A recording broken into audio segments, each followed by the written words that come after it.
Bom, pessoal, deu um problema na internet aí, né? Faz parte. A gente teve que continuar agora num outro dia, mas fazendo parte do mesmo vídeo, né? Nós estávamos falando sobre a questão da república indireta, né? E deu para ver bem ali, assim, a questão dessa representatividade que você elege pessoas para te representar, e a outra seria a república direta, onde as pessoas vão se representar. Mas isso é muito incomum, na verdade, assim, em países ou territórios muito pequenos.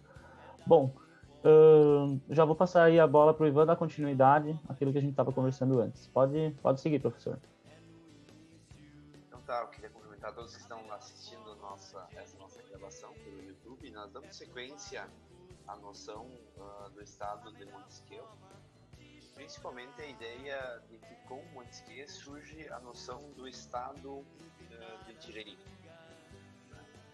Ou, em última instância, o que significaria que de agora em diante o poder estaria justificado nos direitos do cidadão. Eu acho que essa é uma das grandes inaugurações de Montesquieu, e principalmente o reflexo que ele tem, que todas as formas de governo, segundo ele, nós vimos no vídeo passado, a forma republicana que ele vai ser funcionando é uma forma democrática.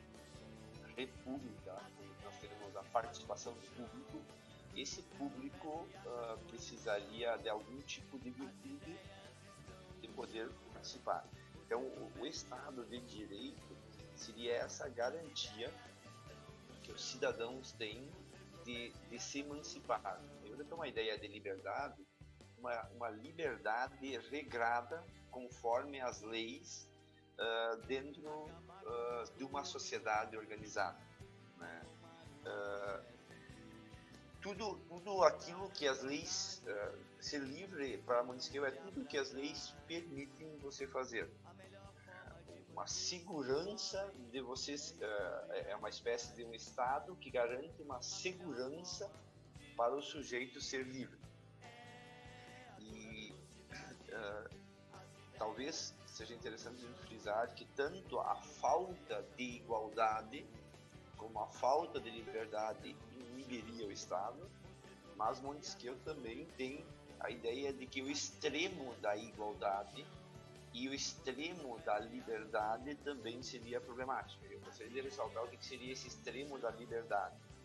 Uma liberdade, segundo completamente individualista, livre absolutamente, de forma a não ter nenhum poder, nenhum Estado que regrasse ela, comprometeria a formação do Estado de Direito.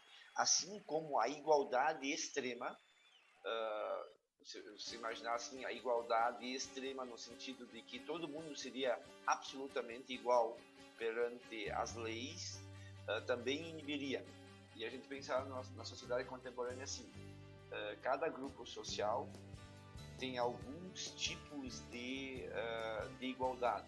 Esse conceito dá origem ao conceito contemporâneo de equidade, que é a ideia de que grupos sociais têm possibilidades formais de exercer a sua liberdade, sua igualdade de forma diferenciada. Então, a estruturação de um Estado ligado à geografia, ao espaço, ao hábito, à função social, todas aquelas variantes do Estado positivo, das leis positivas que ele viu no vídeo passado, ou na primeira parte desse vídeo, é de que elas são características próprias da função dentro da República do Sul. Então, a República, com as suas regras, ela dá os limites da liberdade e dá os limites da igualdade. Oi, Ivan. Então, essa parte é aquela famosa frase que eu não lembro de quem é, que tipo, a liberdade ela não pode ser completa, porque senão eu posso atingir a liberdade do outro, né? E aí a questão da igualdade, tu consegue me dar um exemplo? Por que ela não pode ser completa? A igualdade, assim, vamos imaginar assim, a igualdade dentro de uma sociedade ao que compete a um funcionário público, né, dentro do seu exercício da sua função, e ao que compete a alguém que está sofrendo os efeitos dessa ação, né? O sujeito imbuído do cargo público, ele tem um tipo de igualdade, ou um tipo de igualdade própria da função que ele está exercendo. E a gente poderia pensar assim, alguém que vamos imaginar a questão da desigualdade social, alguém que é muito pobre, não teria condições de fazer um curso superior, ele não pode competir a nível de igualdade com alguém que, por exemplo, é de uma família muito abastada. Se nós tangêssemos a igualdade de forma absoluta, né, do tipo do deixar e fazer, deixar e acontecer, nós geraríamos uma desigualdade. Então é que surge a ideia de justiça do Estado de Direito. Tratar desiguais para que eles possam, aí entra a equidade, do né? Estado, ter condições iguais. Pelo menos a possibilidade de ser iguais. Sim, aí entra a equidade, né? Isso. Que é porque essa noção. Porque a igualdade daí vai cair naquele negócio de tipo assim, sei lá, o deputado, o senador, ele ganha tantos mil por mês, ele ganha auxílio moradia, auxílio paletó, é direito adquirido. Isso não é igualdade perante o resto da sociedade, só pelo fato dele ser um funcionário público. Às vezes essa questão de igualdade ela é meio complicada por causa disso, né? Eu já vi muito jornalista defendendo que é direito adquirido, não tem como a gente criticar, não pode criticar. Ué, como tu pode criticar? Claro que pode. Enquanto isso, as classes mais baixas não têm apoio nenhum, e quando tem, ainda falam que essa é a culpa da crise econômica. Por exemplo, a questão do Bolsa Família, os caras reclamam de não sei quantos reais por mês, enquanto o deputado ganha auxílio paletó. Entendeu? Aí... Mas isso, segundo o autor aqui, passaria pela essa virtude do povo. Sim. Que escolhe os seus representantes. Isso. Quando as pessoas não têm a virtude de escolher e se corrompem, a corrupção, a virtude também é um valor que pode ser corrompido. Né, pela ambição das pessoas que participam dessa sociedade, pelo esse extremo individualismo, ele põe em risco a virtude republicana. A virtude, porque o Montesquieu, assim, ele não trata só, ele é cientista social, uma descrição da sociedade, mas ele também inaugura a normatividade das leis positivas. Ou seja, ele tem um valor que ele está defendendo aqui. O valor da República é o valor máximo, vamos dizer assim, que transversaria toda a virtude dos cidadãos que compõem aquela sociedade. Em última instância, o sujeito, as normas, elas não são somente dadas por relações casuais, mas elas são transversada por uma norma do valor republicano.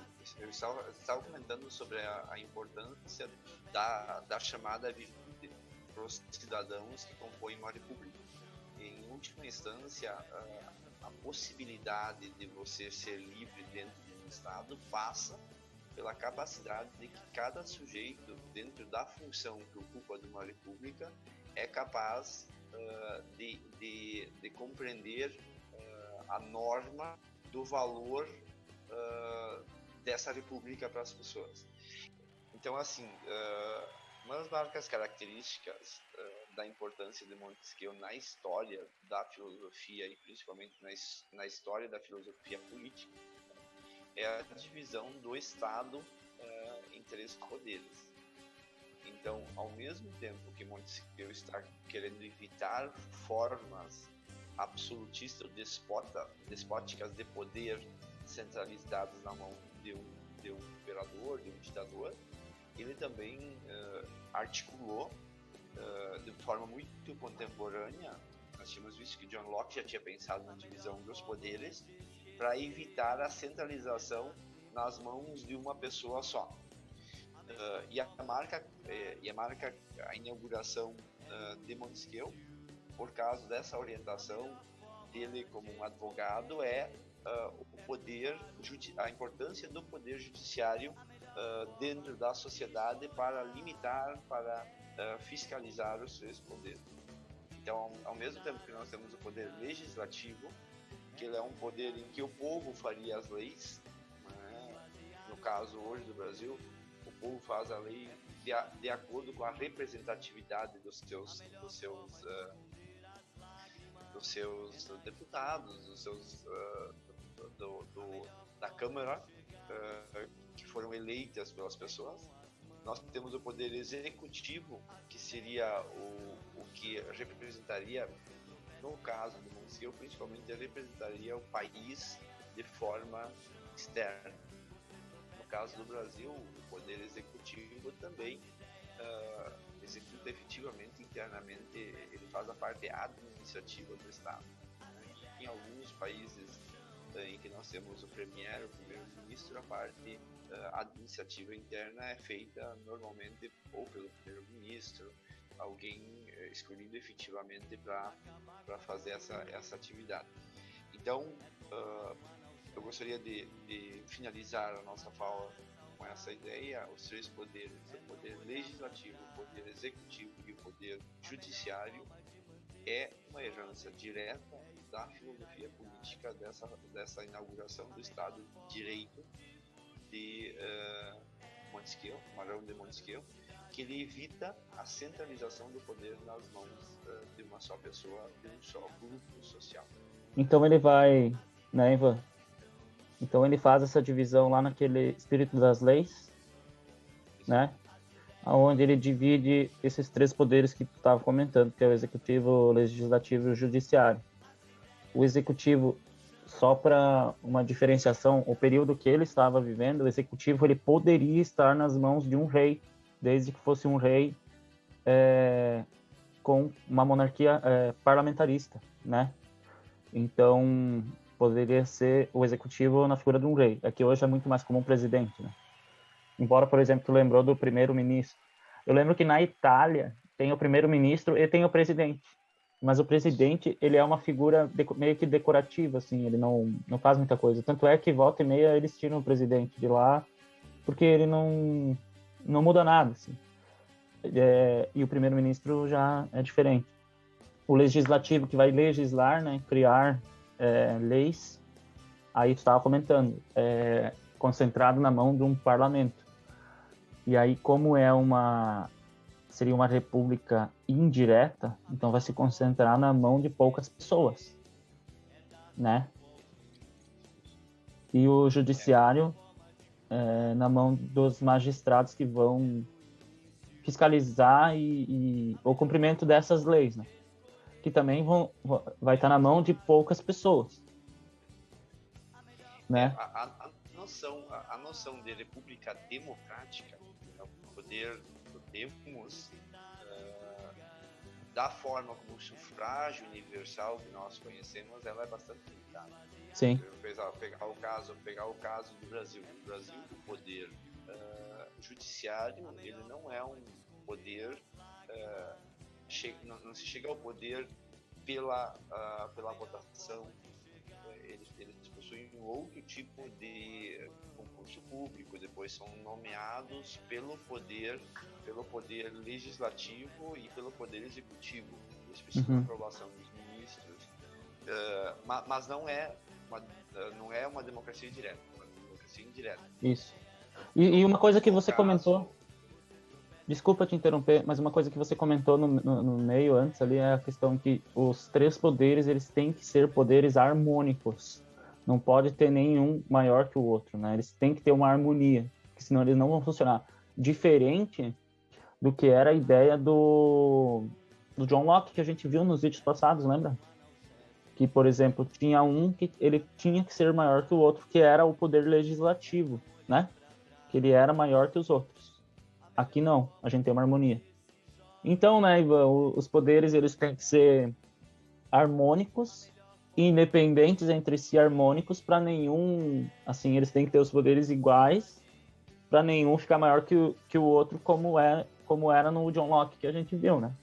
Que o poder legislativo ele estava acima dos outros e o judiciário ele estava à esfera do legislativo junto também, meio não tendo o nome que era o poder federativo da Extreme. Então, o Montesquieu ele separa em executivo, legislativo e judiciário, né? E uma coisa para reforçar, né, que essa questão do porquê a harmonia, né, que é aquela coisa que a gente estava falando que, tipo, a liberdade total não é a ausência de leis, mas sim leis mais ou menos adequadas àquele povo, àquela região. E em harmonia entre os poderes, né? Que é o complemento daquela parte lá no primeiro vídeo que a gente comentou, né? Então a lei, assim, olhando para Montesquieu, é a coisa mais importante para um povo, né? Porque é meio que uma questão de identidade. Eu acho que assim a minha parte eu finalizo. Era isso mesmo. E aí, pode fechar. Eu iria só chamar a atenção que em algum momento nós poderíamos analisar a República, a formação da República Brasileira, e no contexto brasileiro nós temos sempre muito forte a ideia do poder moderador. Tá? Em algum momento a gente pode falar sobre isso, o poder moderador que seria dos três poderes, sempre na história brasileira parece que um deveria assumir, no caso do Brasil, o executivo deveria ser superior em relação aos outros poderes. E para finalizar essa parte de Montesquieu, a ideia de que ele é um iluminista, ele defende o uso da razão, mas o uso de uma razão que precisa ser dimensionada, contextualizada dentro de uma lei, transcrita em forma de lei, mas que ela não é infalível, ela precisa sempre ter divisão dos poderes, ela precisa da participação, ela precisa da formação das pessoas. E essa característica de Montesquieu é marca das repúblicas democráticas, a inauguração do Estado de Direito, e esse Estado de Direito é da divisão política entre os poderes. Da minha parte é isso, eu agradeço quem nos acompanha até aqui, desejo a todos um bom proveito. Então, pessoal, é isso aí. E se a mesma coisa, né? Se tiverem algumas correções, comentários, dicas, qualquer coisa, podem colocar aí no finaleira, nos comentários do vídeo, beleza? Um abraço a todos, até mais.